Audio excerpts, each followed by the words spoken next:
Olá, amigos de Quintas Automotivas, dando continuidade à nossa série especial de injetores, como prometido no primeiro capítulo, estamos agora para fazer os testes elétricos do injetor. O negócio começou a ficar um pouquinho mais complicado, eu tive que pedir ajuda aqui, o Ricardo, que vai me acompanhar nessa parte do programa, fazendo as medições elétricas. Vamos trabalhar em conjunto aqui para mostrar todas as medições elétricas do injetor.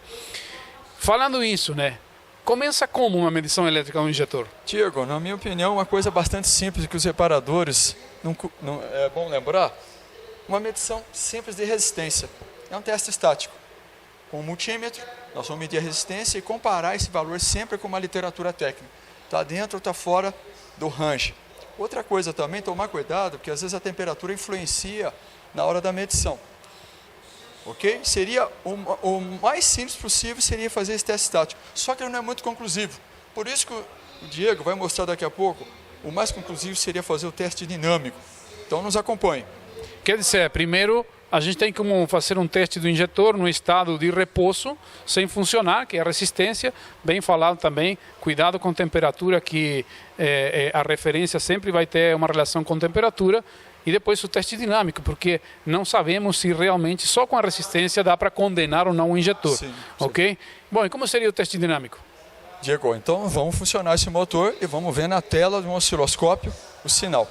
Ok. Enquanto o Ricardo vai ligando o motor do carro, a gente fala o osciloscópio é a ferramenta adequada para fazer o teste dinâmico. Por quê?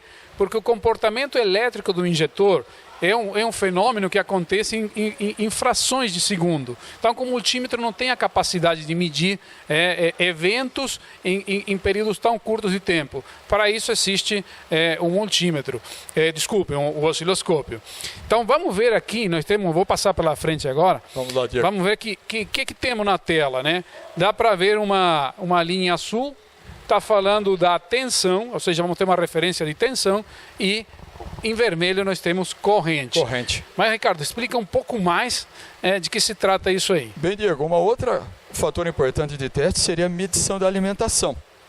Nós podemos fazer estaticamente, mas eu posso já ver aqui dinamicamente que a gente já tem tensão de bateria. Então, tirando a resistência, vamos para a alimentação. Ok, a alimentação está aqui. E aqui existe um ponto que vai nos dar um intervalo que o injetor permanece aberto e funcionando.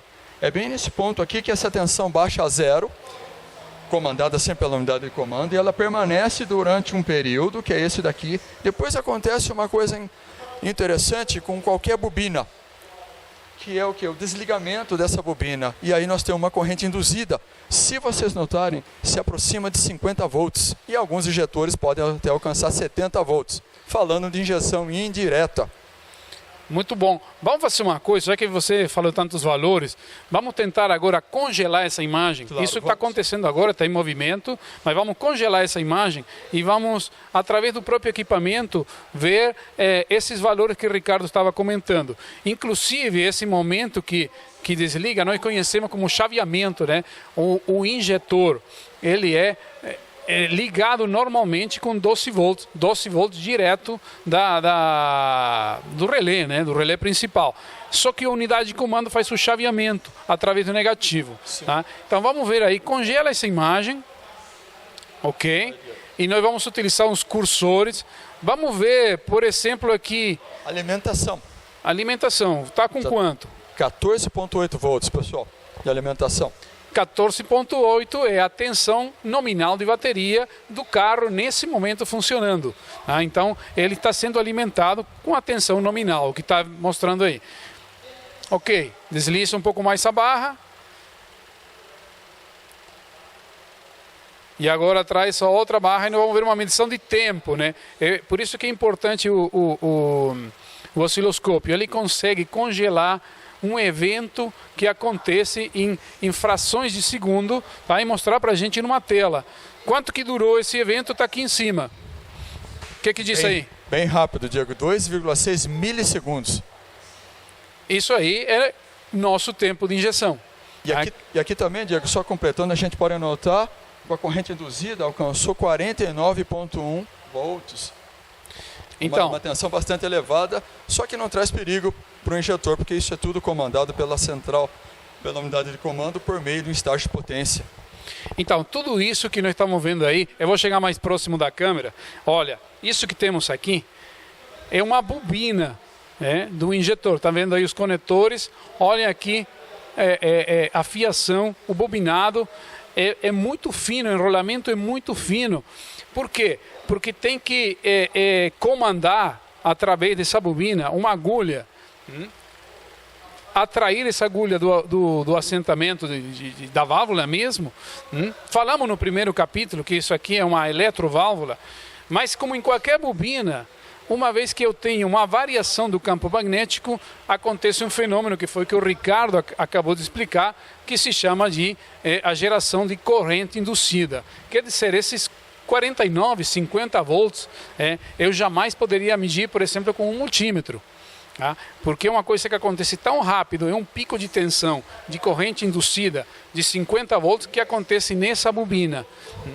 Isso nós conseguimos ver aqui. Olha, muitos podem se perguntar, para que serve esses 50 volts? Na verdade, não serve para nada. É um fenômeno da física, né, do magnetismo, do eletromagnetismo, claro, que acontece em qualquer bobina. Nesse momento não serve para nada, mas sim tem uma utilidade, não serve a nível de funcionamento, mas sim tem uma utilidade a nível de diagnóstico.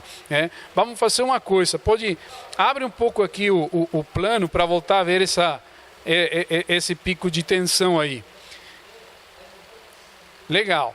Esse pico de tensão que nós estamos vendo aqui, esses 50 volts que nós vimos, é a corrente induzida.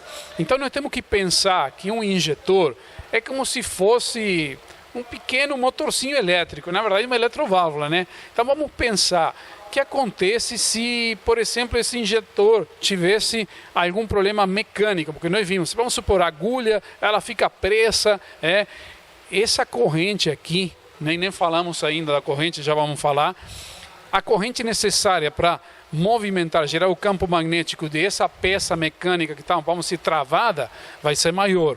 E o pico de tensão aqui também vai ser diferente. Então, através dessa corrente induzida, é uma forma que a gente tem de fazer um diagnóstico, uma análise do comportamento do injetor, tanto do comportamento elétrico ou, através do comportamento elétrico, poder tirar uma dedução do comportamento mecânico. Mas e se a bobina tiver algum problema? O que eu estaria vendo aqui? Uma fuga, alguma coisa? Como seria essa curva? Diego, a curva, no caso no sinal de tensão, ia mudar um pouco. Porque ia ter todo o esforço para tirar essa agulha da sede. Depende muito do tipo de defeito. E outra coisa também, só completando o que o Diego disse, pessoal, eu estou vendo 50 volts ali, mas isso com muita confiabilidade realizada pela unidade de comando. A gente sempre comenta nos treinamentos, não vá fazer isso diretamente, que você pode danificar facilmente o injetor. Ok? Não faça isso. A unidade faz isso com muita confiabilidade. O que tá falando o Ricardo agora está muito relacionado com a próxima análise que nós vamos ver aqui, que é da corrente, né? Do injetor, ou seja, quem entrega isso, por quanto tempo e quanta corrente é a unidade de comando. Isso está perfeitamente calculado. O que nós queremos falar com isso? Tem que tomar muito cuidado quando vai fazer um teste de injetor fora do veículo. Não qualquer tensão e qualquer corrente que pode ser aplicada nessa pequena bobina, porque ela queima com facilidade. Ela, por exemplo, um detalhe muito importante, inclusive já vem uma pergunta no primeiro capítulo da série Injetores, como é que se refrigera um injetor? E a pergunta foi muito legal. Por quê? Porque bobina, como vocês sabem, ela gera temperatura. Legal. E quem que vai refrigerar essa bobina? É o próprio combustível, o próprio fluxo de combustível, que ele é abundante, ele vai fazer a troca térmica. Mas, em situações normais. Agora, se eu coloco mais corrente da que foi projetado o produto, a temperatura vai aumentar consideravelmente. E ele vai queimar. Se eu alimento o injetor por mais tempo, vocês pensem que nós medimos aí 2,5 milissegundos. Aí eu venho com a mão, eu vou alimentar agora direto. Como é que eu vou controlar com minha mão 2,5 milissegundos? É é uma fração de tempo. Sim. Então não dá para energizar diretamente de fora um injetor, porque a chance de queimar ele é altíssima. Ok? Com relação à corrente, Ricardo.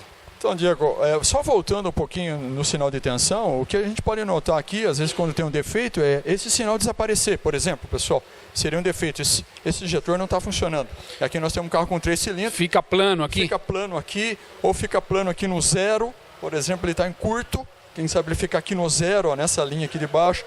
Aqui também, por exemplo, você poder comparar o tempo de injeção, essa duração, comparado um injetor com o outro, eles têm que estar todos equilibrados também. Ou seja, o osciloscópio traz muito detalhe, é nesse detalhe que às vezes está escondido um possível defeito.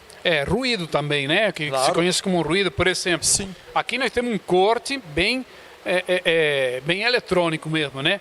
E uma formação de um pico de tensão. Se eu tivesse algum tipo de fuga interna na bobina, porque ela tem que ser isolada, essa curva aqui seria diferente na altura e cheia também de ondas, sim, cheia de ruído aqui. Você pode comparar um injetor com outro e tirar conclusões. Opa, isso aqui é um problema elétrico. Ou isso aqui, ela pode subir também porque é um problema mecânico, sim, precisa estar travando. Esforço. Então, é legal porque a gente pode analisar o injetor do ponto de vista hidráulico, mecânico e elétrico. Sobre corrente, é o que o Diego acabou de comentar. Se a gente tem problema mecânico desse injetor, a gente vai ver muito, e eu já tenho um valor pré-determinado guardado, por comparação a gente vai ver que o consumo desse injetor começa a ser maior. Então o que a gente vai ver aqui é isso daqui ser maior. Então isso já vai chamar a atenção. Aquela analogia que eu estava fazendo, pense como se fosse um pequeno motorcinho elétrico. Quando fica pesado, ele consome mais. Então o injetor naturalmente vai começar a consumir mais corrente, já é um alerta de que tem alguma coisa errada. Pode ser tanto mecânica quanto elétrica, o aumento do consumo. Outra dica que a gente sempre dá no treinamento, se você tem condições de fazer um print dessa tela, cria seu próprio banco de curvas, vai ficar mais fácil a próxima vez que esse carro voltar e para fazer uma análise de defeito. Você tem já um valor de referência, sinais para você fazer comparação. Fica muito mais fácil e rápido o diagnóstico. Ok. Acho que a gente conseguiu mostrar bastante com relação aos testes elétricos no injetor. Um detalhe que eu vou comentar, que eu vou deixar já engatado para o próximo capítulo. Olha, um injetor, como que nós estamos vendo agora, de injeção convencional, vocês estão vendo que tem um chaveamento aqui e um pico de tensão. O pico de tensão acontece depois, em uma segunda etapa. Primeiro chaveamento, depois pico de tensão. Guardem isso aí, porque nós vamos comparar esse comportamento do injetor convencional com um injetor de injeção direta, que é os próximos capítulos que vêm, já vão direto para injetores de injeção direta. Que é muito interessante, hein? Continuem colocando comentário, foi muito legal no primeiro episódio da série. Fazendo perguntas, a gente vai responder o mais rápido possível e vai também ajudar para construir os próximos capítulos da série Injetores. Por enquanto, muito obrigado. Ricardo também, obrigado por pessoal, participar. Obrigado. E até o próximo episódio da série.